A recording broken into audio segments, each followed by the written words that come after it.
So I want to start here with the Detroit Lions. Ben Johnson is their play caller. He is a North Carolina. He was a walk-on at North Carolina. He got a degree in mathematics and computer science. So we've got another computer scientist on the Lions coaching staff, like Matt Patricia, except this one. No offense, knows what he's doing. Math majors make great play callers. Math majors make great play callers because they see the game in 3 dimensions.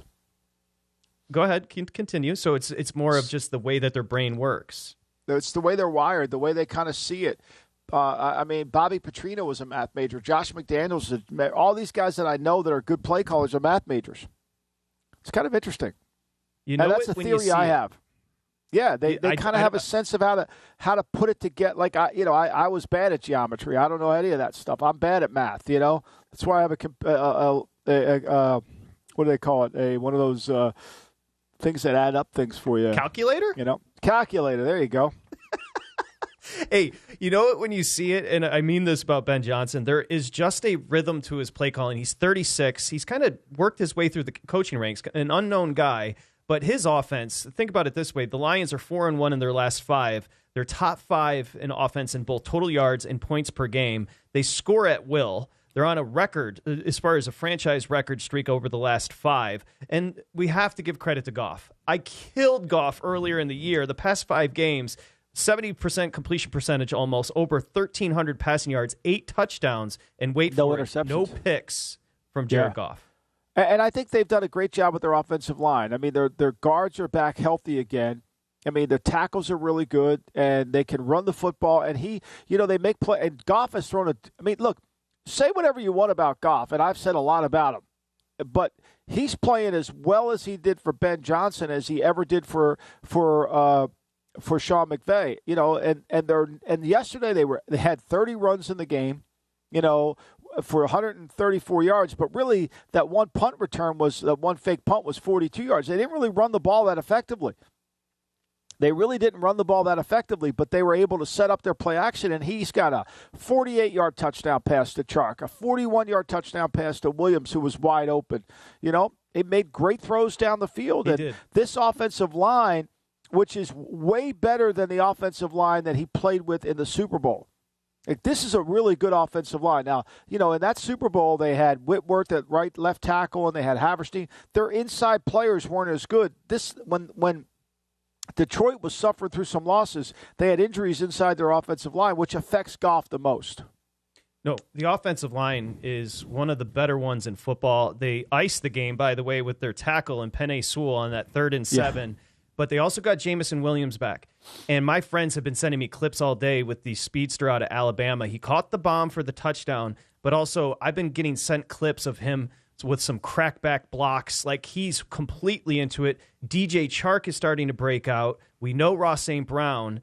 It's one of the better offenses in football. And I'm not saying that, in a hyperbolic sense. I'm saying it really is. It's a prolific offense right now. Yeah, and they can do a lot of different things, right? So they can run power with Williams, they can run the outside and the inside stuff with Swift, and then they've got the ability to make plays down the field with the receivers. Chark coming back now has been big for them because he gives them that vertical outside. Then they get Williams back to go with St. Brown in there, and so now they've got a lot of things going for them. I mean, they played well yesterday, and they're able to, it's a little bit like when we talk about Mike Williams and we talk about Keenan Allen, there's always that guy that St. Brown makes the tough catches, 6 catches for 68, 11.3.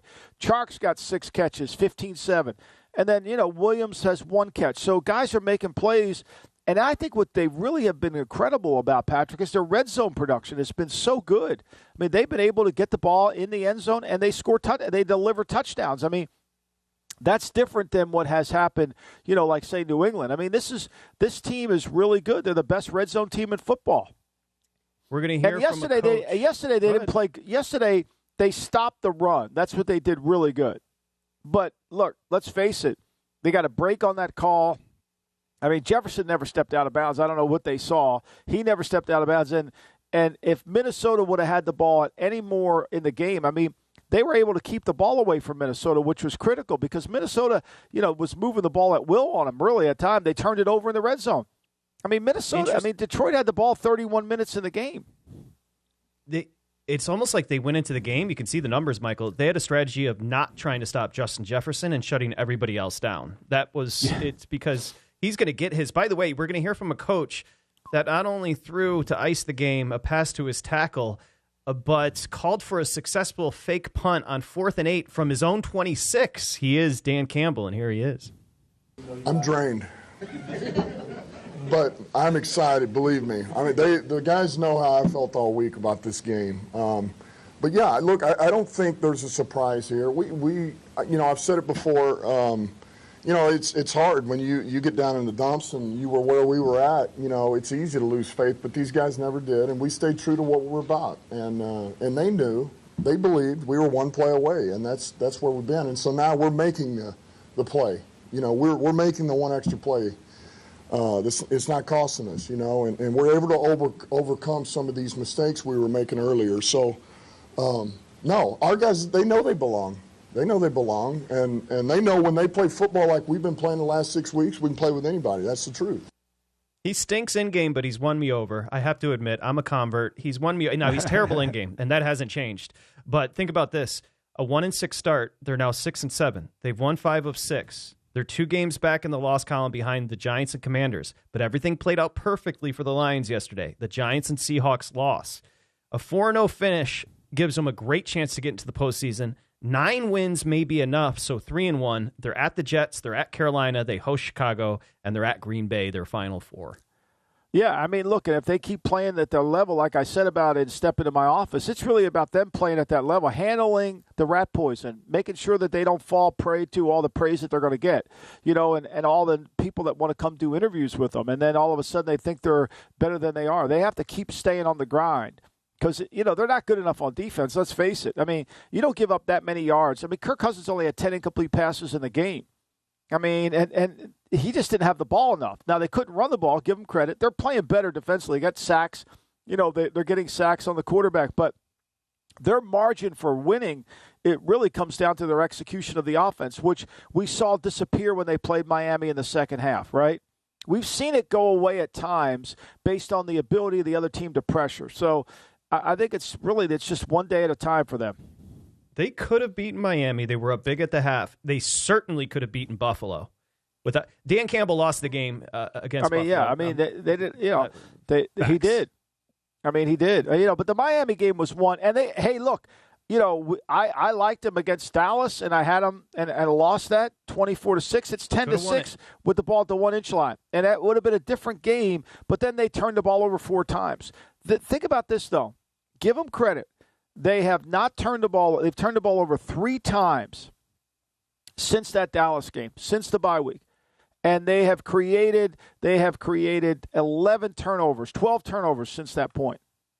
And this is the difference in their team. They're creating turnovers and they're not giving the ball away. Whereas earlier in the season, they couldn't create a turnover. They had like 4 in the first 5 weeks.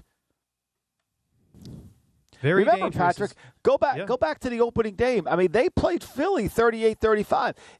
Philly had to run the game out at the end, right?